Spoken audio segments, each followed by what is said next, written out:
A aquisição dessa linguagem é, na verdade, um rito de passagem, uma transformação psicológica, a criação de um novo personagem, apoiado no qual o estudante se despirá dos últimos resíduos da sentimentalidade doméstica e ingressará no mundo adulto da participação social ativa. A consciência plasmada no ego, o eu inferior, percebe apenas o seu contexto, e a ele está sujeito, corpo e psique. As dimensões mais sutis do espírito somente serão percebidas quando a consciência se ancorar nelas. O eu superior somente pode ser percebido a partir de si mesmo. Nesse vídeo, Aldous Huxley nos traz uma teoria geral sobre a função global das comunicações de massa num contexto social. Another force that is diminishing our freedoms. Well, another force which I think is very strongly operative in this country is the force of what may be called over-organization. As technology becomes more and more complicated, it becomes necessary to have more and more elaborate organizations, more hierarchical organizations. And incidentally, the advance of technology has been accompanied by an advance in the science of organization. It's now possible to make organizations on a larger scale than was ever possible before.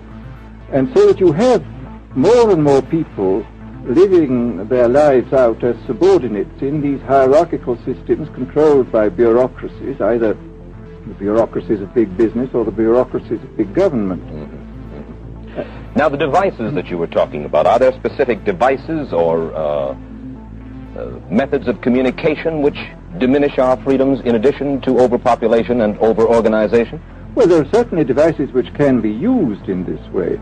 I mean, let us take a broad piece of very recent and very painful history is the propaganda used by Hitler, which was incredibly effective. I mean, what were Hitler's methods? Hitler used terror on the one kind, brute force on the one hand, but he also used a very efficient form of propaganda, which he was using every modern device at that time. He didn't have TV, but he had the radio, which he used to the fullest extent, and was able to impose his will on an immense mass of people. I mean, the Germans were a highly educated people.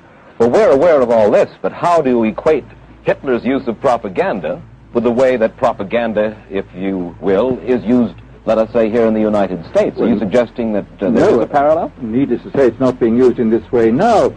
But the point is, it seems to me, that there are methods at present available, methods superior in some respects to Hitler's method, which could be used in a bad situation. I mean, what I feel very strongly is that we mustn't be caught by surprise by our own advancing technology. This has happened again and again in history. Technology has advanced, and this changes social conditions, and suddenly people have found themselves in a situation which they didn't foresee and doing all sorts of things they didn't really want to do. Well, now, what do you mean? Do you mean that we develop our television, but we don't know how to use it correctly? Is that the point that you're making? Well, at present, the television, I think, is being used quite harmlessly. It's being used, I think, I would feel it's being used too much to distract everybody all the time. But, I mean, imagine, which must be the situation in all communist countries, where the television, where it exists, is always saying the same thing the whole time, is always driving along. It's not creating a wide front of distraction, it's creating a one-pointed drumming in of a single idea all the time. It's obviously an immensely powerful instrument. So you're talking about the potential misuse of the instrument. Exactly. We have, of course, all technology is in itself morally neutral.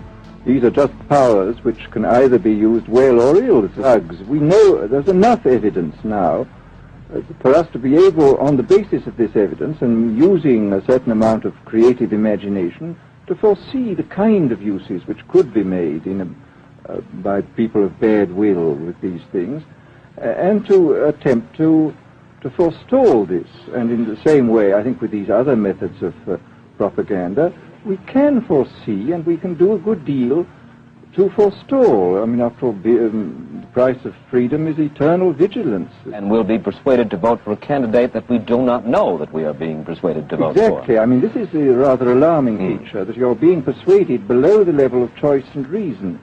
In regard to advertising, which you mentioned just a little ago, in your writing, particularly in Enemies of Freedom, you attack Madison Avenue, which controls most of our television and radio, advertising, newspaper advertising, and so forth.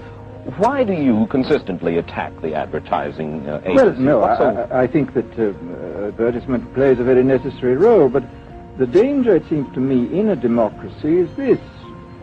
I mean, what does a democracy depend on? A democracy depends on the individual voter making an intelligent and rational choice for what he regards as his enlightened self-interest in any given circumstance. But what these people are doing, I mean, what both for their particular purposes, the selling goods, and the dictatorial propagandists are doing, is to try to bypass the rational side of man and to appeal directly to these unconscious forces below the surface, so that you are, in a way, making nonsense of the whole democratic procedure, which is based on conscious choice or on rational grounds. Of course, well, maybe you have just answered this next question, because in your essay you write about television commercials, not just political commercials, but television commercials as such, and how, as you put it, today's children walk around singing beer commercials and toothpaste commercials, and then you link this phenomenon in some way with the dangers of a dictatorship. Now, could you spell out the connection, or how do you feel that you have done so sufficiently? Well, I mean, here, this whole question of children, I think, is a terribly important one, because children are quite clearly much more suggestible than the average grown-up. And, again, suppose that for one reason or another, all the propaganda was in the hands of one or very few agencies, you would have an extraordinarily powerful force playing on these children, who after all are going to grow up and be adults quite soon.